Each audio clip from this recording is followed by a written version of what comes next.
एक ऐसा hidden government MBA college जो कि आपका आता है मिनिस्ट्री ऑफ रेलवे के अंडर, और यहां पे आपको एक ऐसा प्रोग्राम ऑफर किया जाता है जिसकी डिमांड आज के टाइम पे काफी हाई रहने वाली है। हम बात कर रहे हैं यहां पे आपके गति शक्ति विश्वविद्यालय की, जो कि आपका आता है यहां पे आपके मिनिस्ट्री ऑफ रेलवे के अंडर। और आज के वीडियो में डिटेल में बात करने वाले यहां के आपके एमबीए प्रोग्राम के बारे में, जो कि आपका 2 इयर्स का रहने वाला है, और डिटेल में बात करेंगे यहां पे आपके फीस के बारे में, प्लेसमेंट के बारे में, और साथ ही यहां पे कौन से एग्जाम आपका एक्सेप्ट किया जाता है। और ध्यान रखना है, अगर आपने कैट नहीं दिया हो तब भी यहां पे आप एडमिशन ले सकते हो दूसरे एग्जाम के साथ में। सो मेक श्योर कि इस वीडियो को यहां पे आपको डिटेल में देखना है। आगे बढ़ने से पहले आप समझ लो कि हमने ऐसे ही आपके हिडन जेम्स आपके ढूंढ के निकाले जो कि आपके काफी मिनिस्ट्रीज के अंदर आते हैं। इसके ऊपर वीडियो डालना स्टार्ट हो चुकी है, लास्ट वीक से हमने स्टार्ट किया था और काफी सारी मिनिस्ट्री के यहां पे हमने कवर कर लिया एमबीए प्रोग्राम। तो अगर आपने अब तक वो वीडियो नहीं देखा है तो जाके पहले आप वो देख लेना, एंड इसके बाद इस वीडियो को आप यहां पे स्टार्ट कर सकते हो। अब यहां पे हम बात करते हैं आपके आज के एमबीए प्रोग्राम के बारे में। तो अब बात करते हैं यहां पे हमारे गति शक्ति विश्वविद्यालय के बारे में, जो कि आपके यहां पे सेंट्रल यूनिवर्सिटी आपका रहने वाला है। अंडर आता है आपके यहाँ पे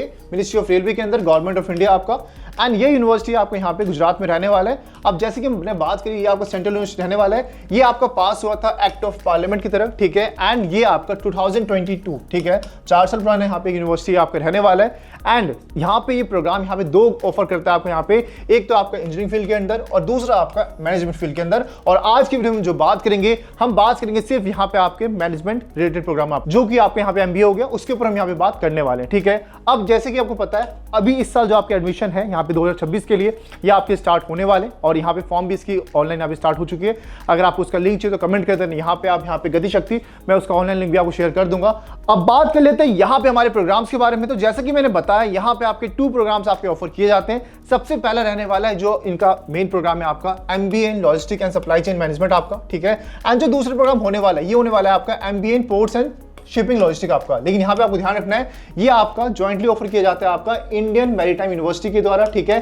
अब इस यूनिवर्सिटी की बात हम पिछले वीडियो में कर चुके हैं, जिसमें हमने प्रॉपर डिटेल में बात किया था इनके प्रोग्राम के बारे में, इन कैंपस के बारे में, और डिटेल में बात की थी यहाँ पे आपके फीस प्लेसमेंट के बारे में भी। तो अगर आपको इस यूनिवर्सिटी के बारे में जानना है, ये भी आपका अंडर आता है आपके port shipping related waterways related ministry है, उसके अंदर आपका आता है। तो अगर आपको इसके बारे में जानना है तो वीडियो आपको मिल जाएगी, आपके पिछले वीडियो में जाकर आप चेक कर सकते हो, ठीक है। अब ये हमने ऑलरेडी बात कर लिया, तो हम बात करें सबसे पहले आपके यहाँ पे लॉजिस्टिक सप्लाई चेन मैनेजमेंट के बारे में, क्योंकि आज के टाइम में आपको पता है कि इस टाइप की कंपनीज आपका काफी ज्यादा आपकी यहाँ ग्रो कर रही है, तो इससे आप ये जो एमबीए करोगे आपके फायदे में रहेगा आपका, ठीक है। अब जैसे कि मैंने आपको बताया कि अगर आपने कैट नहीं दिया, बाकी एग्जाम से भी आप जा सकते हो। अगर आपने सीयूटी पीजी का एग्जाम दिया, काफी इजी एग्जाम आपका रहता है ये वाला, इसके थ्रू आप इस कॉलेज में एडमिशन ले सकते हो। इसके अलावा आपका जेड का स्कोर भी एक्सेप्ट किया जाता है, एंड साथ ही यहाँ पे आपका मैट के स्कोर भी आपका एक्सेप्ट किया जाता है, ठीक है।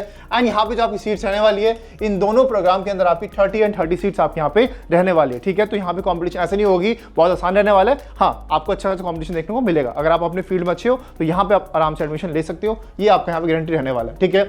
अब बात कर लेते हैं यहाँ पे आपके कि आखिर इस प्रोग्राम के लिए एलिजिबल होने कौन कौन वाला है। तो सबसे पहले वो देख लेते हैं। तो सिंपल सी बात है, सबसे पहले आपके यहाँ पे जो आपका बैचलर डिग्री है ये आपका होना चाहिए, ठीक है। लेकिन यहाँ पे आपको ध्यान रखना है, आपका मैथ्स एंड या फिर स्टैट्स कोई एक यहाँ पे आपका सब्जेक्ट होना चाहिए, तभी आप यहाँ पे अप्लाई कर पाओगे। ये आपको सबसे बड़ी बात है यहाँ पे, ठीक है। और लिखा हुआ ध्यान रखना, कोई एक यहाँ पे आपके पास एज अ 1 सब्जेक्ट आपके पास होना चाहिए। दूसरी चीज, यहाँ पे आपके अगर आप आते हो जनरल से, जनरल ईडब्ल्यूएस या ओबीसी से, तो यहाँ पे आपके 60% मार्क्स आपके यहाँ पे होना चाहिए। इसके अलावा अगर आप आते हो एसटी, एससी एंड पीडब्ल्यूडी से, तो यहाँ पे आपके यहाँ पे 50% मार्क्स आपका होना चाहिए, ठीक है। तो ये ध्यान रखना आपको। और ऊपर जो हमने एग्जाम की बात की है, कैट हो गया, जैट हो गया, मैट हो गया, या फिर आपका सीयूटी पीजी हो गया, उनमें से कोई एक यहाँ पे आपका एंट्रेंस टेस्ट होना चाहिए, ठीक है। तो इस तरह से आप यहाँ पे एलिजिबल हो पाओगे, ठीक है। अब इसके बाद सबसे मेन सवाल कि सिलेक्शन प्रोसेस होने कैसे वाला है। अब जैसे कि मैंने बताया आपको, ऊपर जो आपको दूसरा प्रोग्राम था, ठीक है, उसके लिए यहाँ पे आपका जो आपका आईएमयू से जो आपका एफिलिएट प्रोग्राम था, उसके लिए आपको यहाँ पे IMU CT का भी स्कोर आपका एक्सेप्ट किया जाता है, तो वो आप देख सकते हो। पहले प्रोग्राम के लिए सिर्फ ये वाला स्कोर आपका, एंड जो आपका सेकंड प्रोग्राम है आपका, उसके लिए आपका IMU CT का एग्जाम दे सकते हो। पूरी डिटेल हमने पिछले वीडियो में बता दिया, तो वहां पे जाके आप चेक कर सकते हो, मैं रिपीट नहीं करने वाला वापस से, ठीक है।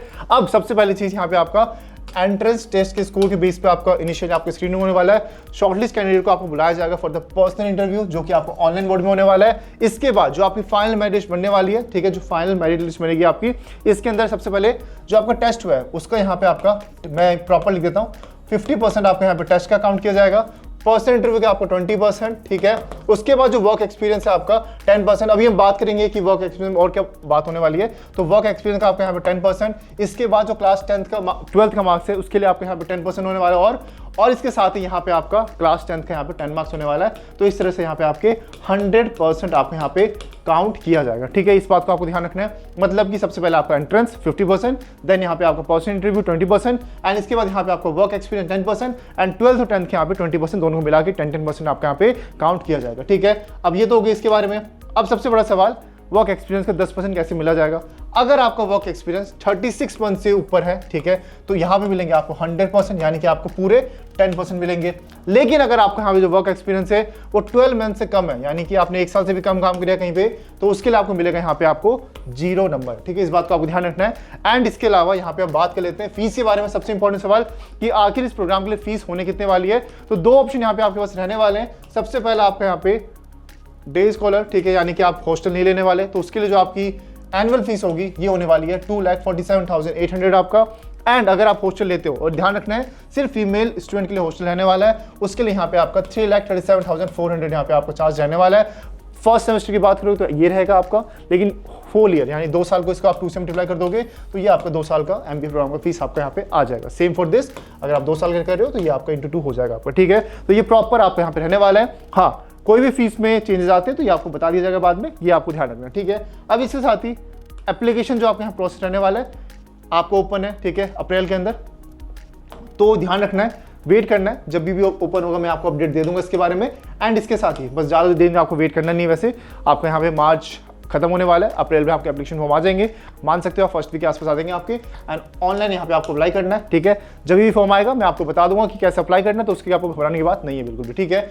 अप्लाई करने के लिए यहाँ पे आपको दिख जाएगा, ये आपको यहाँ पे रहने वाला है। अब सबसे बड़ा सवाल यहाँ पे आपका प्लेसमेंट क्या रहेगा। अब सबसे बड़ा सवाल कि आखिर प्लेसमेंट रहने के वाला है यहाँ पे, ठीक है। सबसे बड़ी चीज आती है कि आखिर इस कोर्स करने के बाद आपके पास कंपनीज कौन कौन सी आने वाली है, कैसे आपका यहाँ पे एक करियर स्टार्ट होगा इस फील्ड के अंदर। तो यहाँ पे सबसे पहले हम जान लेते हैं बैकग्राउंड के बारे में कि अभी आपके जो यहाँ पे 23 से 25 साल के बच्चे हैं उनके लिए यहाँ पे कौन से एकेडमिक से वो आए थे इस कोर्स को करने के लिए, वो आप समझ लो, ताकि आपको आइडिया लग सके कि आपके लिए कोर्स बना ही नहीं बना, ठीक है। सबसे पहली चीज ये BSc अप्लाइड साइंस से 26% बच्चे आ रखे।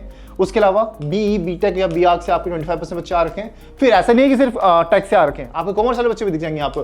22% बच्चे यहाँ पे अकाउंट्स, कॉमर्स या फाइनेंस फील्ड से आ रखे हैं आपके, ठीक है, जिन्होंने क्लास 12 में वो पढ़ी है। फिर BA से भी है, ठीक है, 11% बच्चे हैं आपके BA या अदर्स फील्ड से। फिर कॉमर्स में यहाँ पे आप देख सकते हो कि BBA हो गया, BMS हो गया, वोकेशनल कोर्स हो गया, 16% बच्चे आपको वहाँ से भी दिख जाएंगे। यानी डाइवर्स यहाँ पे आपको बच्चे दिखेंगे इस कोर्स को करने के लिए। ऐसा नहीं है सिर्फ हम मैथ्स लिख दिया तो सारे टेक वाले बच्चे आएंगे, ऐसा कुछ भी नहीं है, आपको हर फील्ड के बच्चे यहाँ पे दिख जाएंगे, ठीक है।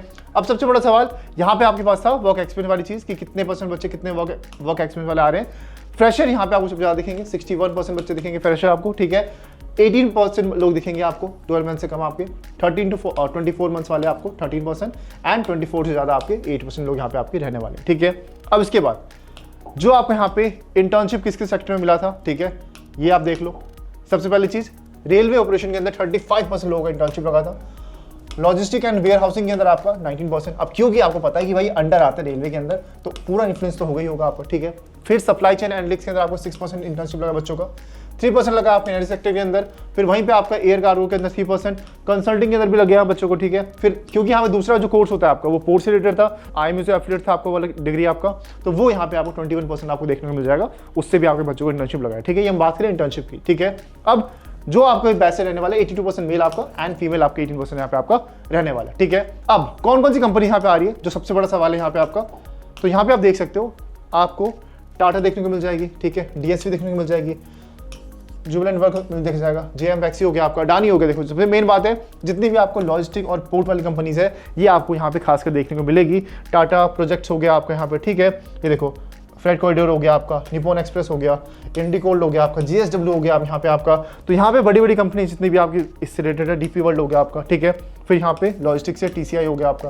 तो ये सारी यहाँ पे आपको देखो जितनी भी लॉजिस्टिक्स से रिलेटेड कंपनीज है, अभी और भी आपकी बड़ी कंपनीज है, ठीक है, वो सारी इसके अंदर आपकी आ रही है आपके प्रोमिनेंट रिक्रूटर्स एंड इंटर्नशिप के लिए, ठीक है। तो यहाँ पे आप देख सकते हो, और जैसे कि मैंने बताया प्रॉपर यहाँ पे गवर्नमेंट का यहाँ पे वो रहने वाला है, मिनिस्ट्री ऑफ रेलवे के अंदर आता है, तो यहाँ पे आपको उससे भी आपको हायरिंग देखने को मिल जाएगी, ठीक है। तो ये हमने बात करी यहाँ पे आपके इसके कॉलेज के बारे में, जो कि आपका आता है यहाँ पे आपके अंडर मिनिस्ट्री ऑफ रेलवे गति शक्ति विश्वविद्यालय के बारे में, ठीक है।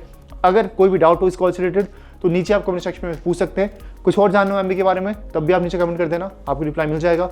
इसके अलावा ऐसी और वीडियोस आपके लिए आती रहेगी, जिसमें अगर आपने कैट से नहीं देना एडमिशन, कोई बात नहीं, आपको और भी यहाँ पे एंट्रेंस एग्जाम जो कॉलेज एक्सेप्ट करते हैं, क्योंकि यहाँ पे आपको देखने को मिलेगा सिर्फ एक एग्जाम एक्सेप्ट नहीं किया जाता, बहुत सारे एग्जाम यहाँ पे आपके एक्सेप्ट किए जाते हैं, जैसे CUT PG हो गया, मैट हो गया, फिर आपको जैट हो गया, ठीक है।